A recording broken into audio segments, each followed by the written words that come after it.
frame on this or no? Okay, so have you ever been interviewed before? I have. Okay, I was gonna say, so you know the deal, you look at me, you know the camera. Right. And all that good stuff. So let's start with your name and your occupation, and, yeah, we'll just start with that. Do you want me to also tell why I do this work? Eventually, yes. Okay. But yeah, if you wanna All go right. ahead and go into it, sure. So I'm Regina Walter. I am now the Executive Director of Educating Children of Color Incorporated. I have been a judicial officer in the 4th Judicial District, El Paso County, Colorado, for 32 years, and I retired this month, January of 2019. February, it's now February. I retired last month. Okay. And Can I, you okay, go like this with your hair? you bet. Yeah, thank you. Okay, Perfect. do you want me to do it again? If you want to, that was also just for reference for whoever's gonna end up in the meeting. All right, But, so- yeah, go ahead. so, do it again or not? Yes. All right. Thank you. I'm Regina Walter. I'm the Executive Director of Educating Children of Color, Inc. I was a judicial officer for 32 years. I just retired in January of 2019. I started as a juvenile magistrate. So for 21 years, I was a juvenile magistrate. And then for the last almost 11 years, I was a county court judge. Okay. And so the reason that I do justice and equity work is because in 1995, I was sent to a conference on disproportionate minority confinement. And I was young and female in this sea of old white men, and I was pretty sanctimonious. And I believed that I was treating everybody the same regardless of race. I knew I treated girls differently than I treated boys, but that was research-based. And so I was at this conference for 3 days, and I realized that if you were a black young man who'd been arrested on crack cocaine charges, that I assumed that you were dealing. And because you were a dealer, you didn't get substance abuse treatment, you didn't get an assessment even, and you didn't get out of detention. And I was the one making the detention decisions. If you were a white male, same charges. I assumed you were using. And because you were using, you got a substance abuse evaluation, you got treatment, and you got out of detention. And I was completely unaware that I was making that distinction. And so that was 1995. I had been on the bench at that point for 8 years. So the amount of damage that I had done by that time was immeasurable. So I've spent from 1985 to today, and will in the future, trying to rectify that. How did you become aware that you were making that distinction or that you had that bias? I mean, because being made aware of bias is difficult. But how did you become aware? I don't know. So now we're 22 years down the road, and I don't know how that epiphany happened, but I was really, the number of exercises they were having us go through and listening to other judicial officers who were positive that they were doing the right thing for the right reasons, and then analyzing why I was doing things, and it came to me. And so now what I try to do is teach people to look at why they are doing things, not what they're doing necessarily, but why they're doing it, to see if it contributes to disparate outcomes for children of color. Do you find that it's hard to convince people that they need to look at the why or something if you don't have data to show them what is actually happening? It is really hard. One of the most effective ways that I've had is experience. And so Dr. Regina Lewis from Pikes Peak Community College and I put on a week-long diversity university, and everyone comes in wanting to know about how to do things better, but no one comes in thinking, I do things wrong.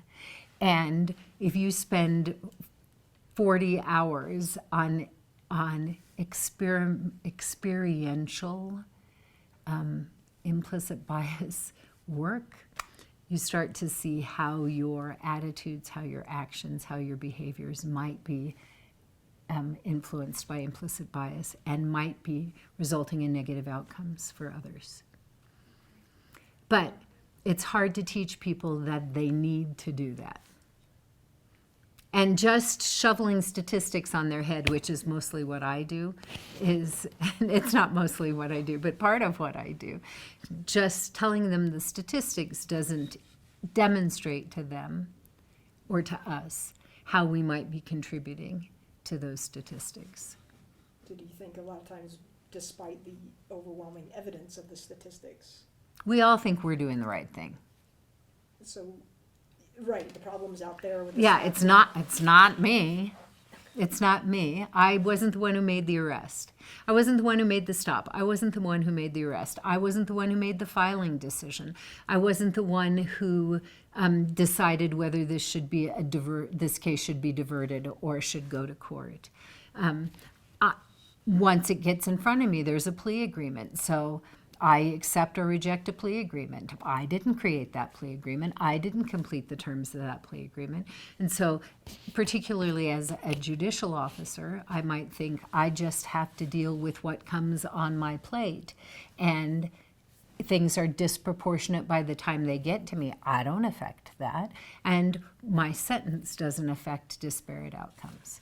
But every step along the way and I'm speaking specifically about the judicial system at this time, every step along the way, disparities exist and they get compounded the farther along you go in the system. Okay. Yeah, so the first question I heard was, I think you've covered, was, just your experience with the judicial system and specifically equity for children of color. Following up on that, do you have any specific stories or examples, like an anecdote or something that you can recall that highlighted, or a personal experience that highlighted that? Well, the personal experience was that conference. And I really don't know what switched the light bulb. I don't know. But it was 3 days of introspection. And again, experience. I can be introspective, but when I'm walking in somebody else's shoes, it makes a huge difference in terms of what I see and what I believe.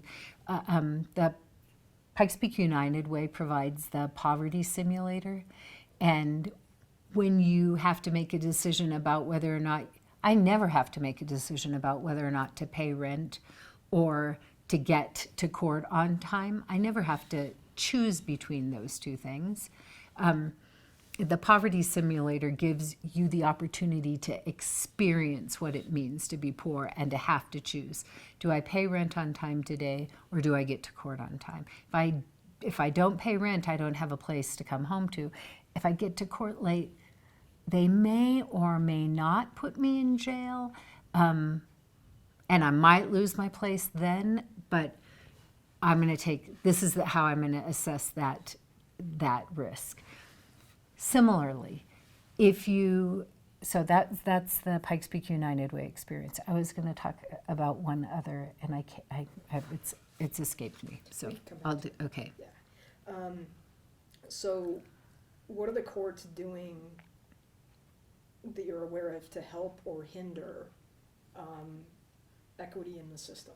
All right. Are there specific activities being taken to try to remediate the problem? So when I came back after that 1995 experience, I started something called the 4th Judicial District Disproportionate Minority Confinement Task Force. And at first I just went to every person of color I know and say, would you be on my committee? Would you be on my committee? Which was ridiculous.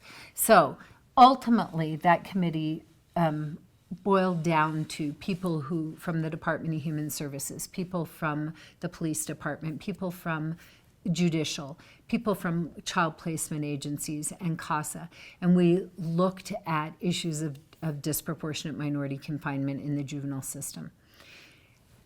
And because we had this standing committee, the Office of Juvenile Justice and Delinquency Prevention gave us money for a number of years to do Train the Trainers for diversity training. And they were 40-hour diversity Train the Trainers. And at that time, I had the capacity to promote us. And so we would do trainings for the Department of Human Services. We would do trainings for probation. We would do trainings for bar associations across the state. I personally trained for the Children's Defense Fund and the Black Community Crusade for Children. And we also, because we had this standing committee, continued to study the issues and received funding for a couple of manhood programs. And so we had a program for Black males and a program for Latino males. But those programs were short term, and they never survived the funding. They never became self-sustaining. And I don't remember what year this happened. We decided that the issues were much broader. It might have been like 2000, much broader than just incarceration. That kids of color had disparate outcomes in school, in child placement, in foster care. And so we decided that we would become not just the Disproportionate Minority Confinement Task Force, but the Minority Overrepresentation Committee. So we became the Minority Overrepresentation Committee of the Best Practices Court for the 4th Judicial District. And so we continued to study the issues, and we continued to work on solutions. For example, one of the solutions that we were working on is finding a way to get fathers more included with kids who are in foster care. Because frequently we would have a child who was removed from a mom, and we wouldn't do anything about tracking down a dad who could have potentially parented that child instead of that child being in foster care. And so we made an emphasis on more inclusion of fathers, and then we made an emphasis on more inclusion of families, all of which were designed to reduce the number of kids who were not finding permanence in foster care, aging out of foster care without permanence, and then potentially ending up homeless and in the judicial system. So we continued to do that, continued to study, continued to work on ways to solve the problems. But in 2007, we felt like all we do is study. And so we decided at that time the one thing that all of the kids had in common was education. And so the Educating Children of Color Incorporated was started for the purpose of, for 3 purposes: to teach kids about higher education, self-empowerment, life skills, and careers, with an emphasis on making sure that the kids saw themselves reflected in the presenters that we had, because you can't be what you can't see. And so we have physicians who are people of color, we have engineers, we have pilots, we have police officers and firefighters, we have professors. So that track is for youth. The track for parents is designed to teach parents how to hold kids accountable and how to hold schools accountable. And then the track for educators is all on culturally responsive pedagogy. And so the first Educating Children of Color Summit took place in 2008, and we just finished the 12th annual on January 19th of 2019. So that's one portion of what we're doing. But in addition, the Minority Overrepresentation Committee still exists. And what they do is, one is they're responsible for the I Inspire program that I was talking about earlier, but they also continue to study the issues and continue to disseminate education. So they will go to the police department, they will go to school districts, they will go to Rotaries and the Elks and talk about disproportionate minority outcome, disparate outcomes for children of color and children in poverty. So for the uninitiated or the well-meaning but uninformed, you've mentioned the organization, the word overrepresentation, and a lot of what you hear in the media is underrepresentation in a positive sense. And I'm assuming you're speaking specifically about overrepresentation in negative senses. Right. So can you talk about that a little Children bit? of color, more likely to be in poverty, more likely as a result of being in poverty to have less language skills by the time they get to preschool, more likely to experience over-discipline in every level of education, including preschool.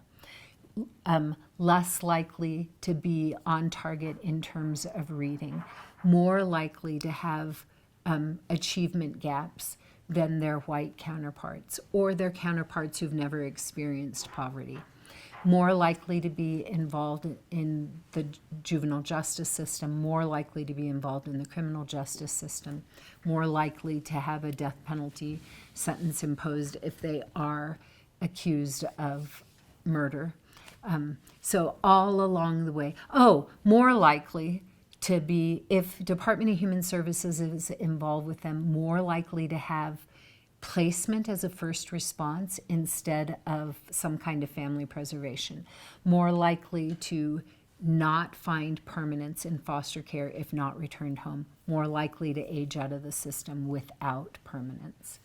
So at one point, 33% of the kids who aged out of foster care in El Paso County, and this was about a decade ago, were Black children. So didn't return home, didn't get adopted, aged out of the system without permanence. So They just turned 18 and they were turned loose. So that's a good segue actually to another question, which is we're here today because of the Healthy Family Summit. Can you tell me what the Healthy Family Summit means to you and why you're here today? I mean, we've talked about it, but specifically today, what do you think the purpose of these kind of activities are? I think they're to increase awareness, increase engagement, and to connect like-minded people. Because every time you come to something like this, you see somebody who you know, potentially I could tap that person as a resource. Oh, that's an expert I was completely unaware of, and the information is I was unaware of. But now that I know that person, I can share that information with others. I think it's a way to increase our voice as a community. Across multiple disciplines? Across multiple disciplines. So I no longer represent the judiciary. I sort of do. Everybody called me Judge Walter.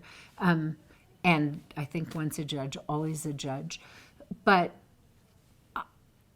from the perspective of educating children of color, I'll contact Walter Fields and ask him to come present at the summit.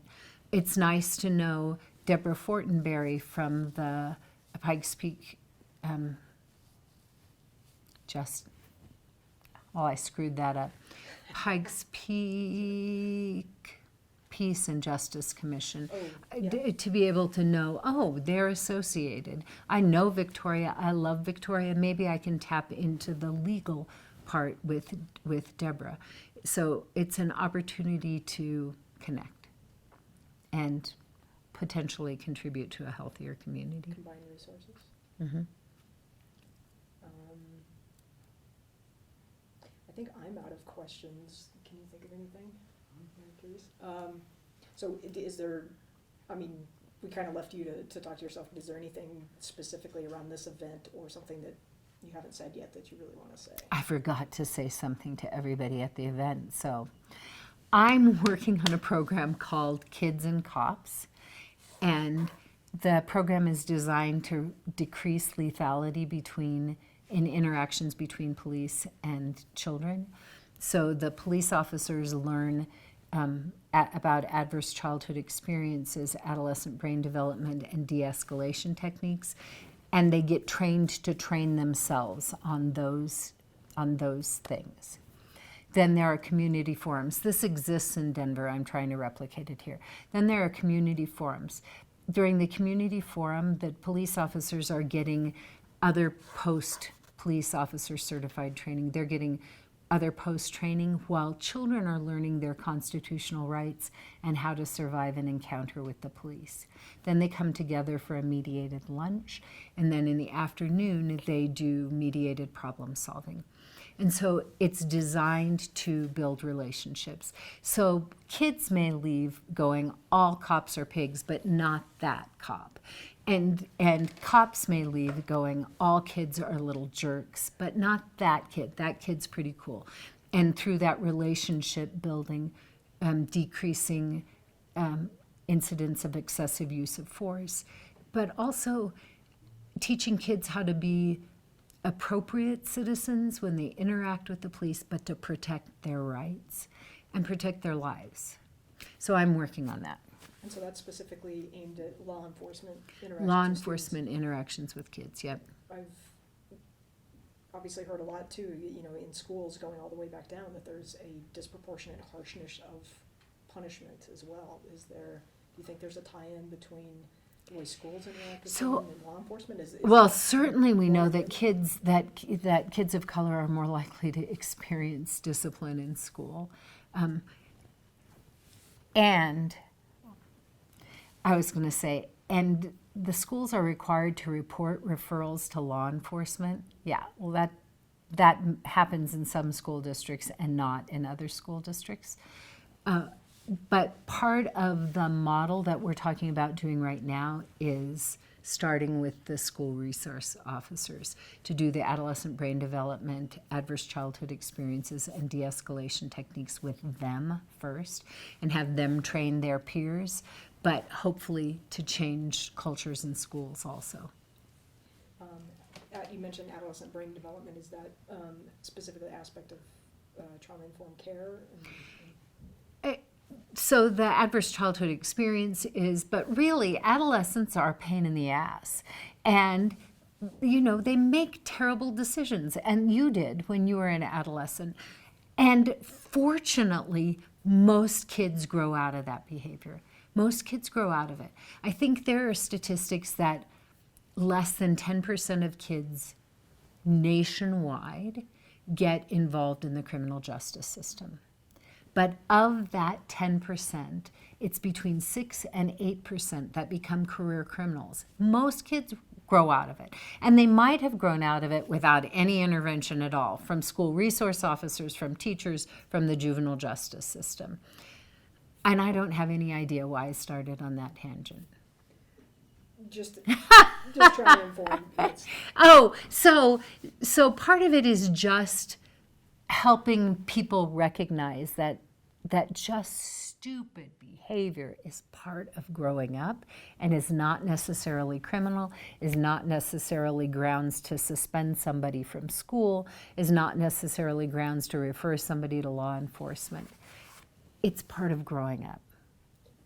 So speaking as somebody who spent her career in the courts, Mm-hmm. do you have any thoughts about restorative justice practices which are specifically aimed at keeping things out of the courts? So, interestingly or not, when I was a juvenile magistrate, I was one of the first people who were involved with getting restorative justice started in El Paso County. And I can't remember the name of the man who was an attorney who'd come out of prison. His name is Bill somebody. And Pete Lee and Lynn would all know what that name is. But I was involved in the very beginning with restorative justice practices in El Paso County, and I absolutely believe in them. I'm excited that they've expanded to the schools. And involvement in the schools has been going on for a number of years.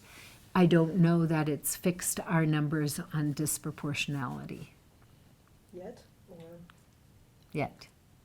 And I have this one story, and that is that there was a judge in Chicago. Her name was Patricia Bishop, and they had 50,000 kids in foster care in Chicago, and it was disproportionately kids of color, and she made a huge push to reduce the number of kids in foster care, or in placement, not necessarily foster care, but placement. They reduced their numbers to 30, and the disproportionality remained the same. They reduced it from 50,000 to 30,000, and the disproportionality remained the same. so even though they reduced the numbers overall, it was still skewed highly toward Against people of color. people of color. Mhm. Yes, That's depressing. it's very depressing. As a state, so you should know that as a state, the Office of Juvenile Justice and Delinquency Prevention has an emphasis on addressing minority overrepresentation. And so they have focus on pilots all over the state, and that exists. We were one of the first states that started focusing on disproportionate minority confinement, and we still have it. So that leads into, we're aware of it, or issue, are there activities or efforts that you are aware of that have actually made a difference and made a dent? Or, because, you know, it's like, I know you're talking about a lot of initiatives you start. Do we have anything that you know of that's proven to change that proportionality or change that statistic? No. So my method is one person at a time, or 60. The Diversity University had 60 people in it last summer, and the Educating Children of Color Summit had, I think, 700 educators this year. So hopefully just one person at a time. Is there anybody or anything that just gets you fired up around this? I mean, it's like, I know you're, sounds like a very large proportion of your life and your energy is spent around this topic. Is there anything in particular that just gets your blood flowing when you see? The inability to recognize your own privilege. And when there's a suggestion that maybe looking at privilege is an appropriate response to implicit bias, that it roundly gets poo-pooed. That fires me up. It gets poo-pooed by the people of privilege, right? It gets poo-pooed by the people of privilege. So it's easy to talk about these issues. It's not as easy to recognize how you contribute to them. And I recently there was a political event, and afterwards I was so demoralized. I said, nothing has changed. I've been working on this for 22 years. I don't know if I can continue to do this work. And a friend of mine said, that's the definition of white privilege. You can say, I can't do this work anymore, and I can't take off this black skin.